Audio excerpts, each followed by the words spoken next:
Hi everyone. So today I'll show you in Dynatrace how you can create a workflow. And first let's understand this. What is a workflow and why is it needed? Okay. So when you talk about workflow, right? So when you talk about workflow in Dynatrace, so workflow is nothing but it is a automation layer. The automation layer. Okay. It's let me put it a little small. It's a automation layer in Dynatrace. And why is it needed? Okay. So we need to understand that. So suppose you want to do some kind of, you would like to run some script, okay? To do some configuration alteration. Yeah, sometimes you want to enable something. Yeah, on top of that, you want to execute something to fetch the data. Okay, so those kind of things, right? Yeah. Now they have AWS connector. Yeah, you have a GitLab integration. So a lot of things, right? So you can do that. Okay. So let's understand in terms of in Dynatrace UI, when you go to your workflow, right? And you see when you click on create a workflow, so you need to understand that you want to run that based on that event, yeah, based on the schedule time. So suppose I'm running as a fixed time interval, and then when you click on that task, okay, which task? So you want to run JavaScript, yeah, you want to you have done that AWS integration, and then some of the VMs you want to stop it. Yeah, you want to what I used to say that you want to add some tag. Yeah, you want to do some alter. You want to attach some policy. Yeah, volumes you want to attach, detach. Okay, and there are many things, right? So basically, if you click on the AWS connector, there's a many things you can do that. Okay, this is most of the things is EC2 and I am role related. Okay, Lambda, S3 bucket, any changes, right? So that you can do that. Okay. On top of that, you can do some email, like based on that once this got a stop, right? You want to send an email. Yeah, you would like to do some GitLab integration. Okay. So whenever you want to create a merge request and do the changes, yeah, you want to create a file, yeah, you want to delete the file on the GitLab, right? So those kind of things you can do that. Even you can do via Jenkins. You can do get the job info, whether trigger some Jenkins job through Dynatrace. Okay, no need to go to the Jenkins portal and trigger the jobs. Basically, you can trigger the jobs from the Dynatrace workflow itself. You can schedule that. Yeah, you can do the fixed time. You can create that pipeline and you can do that, right? So those kind of automations, okay, you can do that with the help of workflow, okay? Even you can integrate with the service now and you want to comment some on incident, something like that, right? You can do that, okay? So there is a many things you can do with the help of workflow. So today I'll show you something which is related to JavaScript, okay? So what happened is today there is a use case. There is a lot of Davis AI anomaly detector. You might have heard about this. So I have configured some Salesforce extension. Okay. So basically, I have not used that. Just I'm giving you the scenario. Suppose you have configured. If you go to your hub, we go to my hub, open a new tab,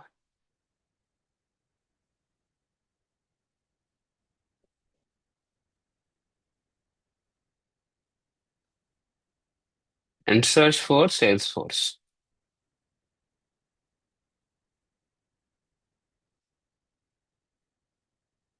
You see, right? So there is a Salesforce extension. Okay. With the help of that, you want to install that Salesforce extension, and then you want to execute some logs, all those things, right? That won't be available in your, what I used to say, in your entity. This is not your entity because you have not installed the agent, right? So basically, you are ingesting somewhere, okay? And based on that, Salesforce, you have created some alert example, okay? Which is your Davis anomaly detector. So you have not created from this metric event, from which is your legacy. You have created via Davis anomaly detector, okay? So now I have configured some Salesforce extends alert, okay? And now there's a scenario, suppose. I want to run this extends this monitors, so which is your anomaly detector, only on the weekday basis. Weekends should be turned off. Okay. So either somebody manually on the Friday evening night they have to do. So it cannot be possible, right? Every Friday you have to. This is like a daily task. So what you can do is you can create a workflow and execute some script, and you can do some changes, right? So it will be toggle off. So basically, if I do this, it should be toggle off, something like this. Okay. So now what I have done is, if I go to my workflow, where is my workflow? Just search here, workflow. Okay. Now, so first thing you need to do that while creating a workflow. Okay. First thing what you have to do is you have to workflow admin. You have to enable as a workflow admin. Okay. Even though you have admin access in your Dynatrace, you have to enable as a workflow admin first thing. Second thing, on the authorization setting, definitely you have to check the permission. Sometimes if you want to do execute some, suppose you want to disable enable, right? So you should have a read write permission, right? So this is something called zero auth. Okay. If you see that authentication permission, okay, you should have that right. Okay. So basically all the, if you type auth, you see, right? So it has to be enabled. Okay. First thing. So this kind of things you need to take care of that. If something rules are required, you can create a rules also. Okay. So those kind of things you have to take care of that. Remember, before creating workflow, because when you are running that, right, it will create some authentication issue and then you will be fixing a script now. So basically this kind of such thing, you should be knowing that before creating a workflow. Okay. Then create a workflow. You can suppose you want to schedule it. Then you can go with the cron job. If you want to run just while you are doing the testing, then you can go with the fixed time interval so that you can run that. When you execute that, it will get run. Okay. So, and once you click on that, then you click on plus symbol and select your JavaScript. Okay. And then provide your script here in whatever the name you would like to give. This is your workflow name. And this is your JavaScript name. If you like to do the changes, you can do the changes. Otherwise, that's fine. Okay. So what I have done is, so this is my Davis anomaly directory, which I have shown you that. Okay, so let me go to my workflow and this workflow, okay, I have created, I'll run this. So I'm running this workflow. This is the fixed time interval, and you see what is the result I have received. So you click here and then you see the result. So it will give you the whatever the Davis anomaly detector I have configured, right? So it was enabled state earlier. So if I close this and refresh it, you see it got disabled. Mean when, so this script, what it will do is, if you see this, edit workflow, what I'm doing is I'm using the Dynatrace SDK automation. I'm importing it. Okay. This is for classic environment, V2 API. And then I'm using this, and whatever the prefix you have for Salesforce SQL, then I'm taking this, and based on that, I'm disabling it. Okay. So you see, right? Target enable false. So I'm disabling it. Okay. So basically, you need to write a script and you need to disable that. Okay. So you can execute your JavaScript. And same way, if you want to enable it, so in this script itself, you can modify and you can schedule it. Yeah, you can have this script. Suppose I'm running this.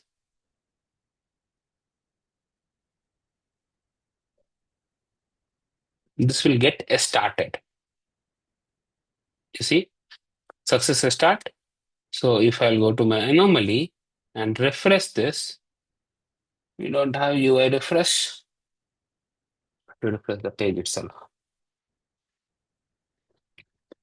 You see, it got enabled. Okay. So basically, I'm running the two script just for understanding, and then you can schedule a job.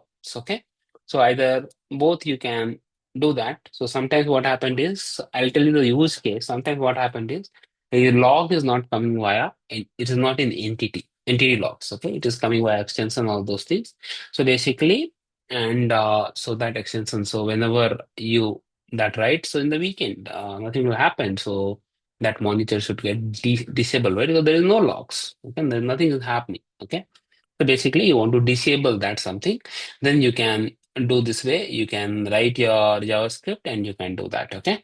So workflow is very, it's kind of a automation layer in Dynatrace, which you can do many things. Okay, you can do via AWS connection when you have the connectors. Connected nothing but just like you have done the Dynatrace AWS integration, right? That connection you have to use, and what are the service you have enabled, right? Based on that, you can stop the instance. You can update some tag. You can attach some volumes. You can detach some volume. You can terminate the VM.